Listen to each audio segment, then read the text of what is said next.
ద్రాక్షారసముతో ప్రొద్దుపూచుకునే వారికి కదా, కలిపిన ద్రాక్షారసము రుచి చూడ చేరువారికే కదా. ద్రాక్షారసము మిక్కిలి ఎర్రబడగును, గిన్నెల తలలాడుచుండును, త్రాగుటకు రుచిగా ఉండగను, దానివైపు చూడకము.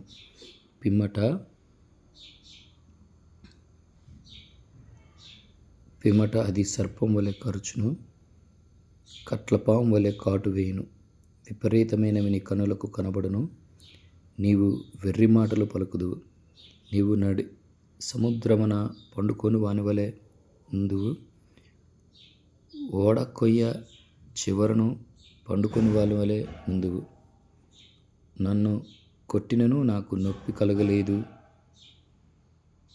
నా మీద దెబ్బలు పడినను నాకు తెలియలేదు. నేనెప్పుడు నిద్ర మేల్కొందును, మరలా దాన్ని వెదుకుదును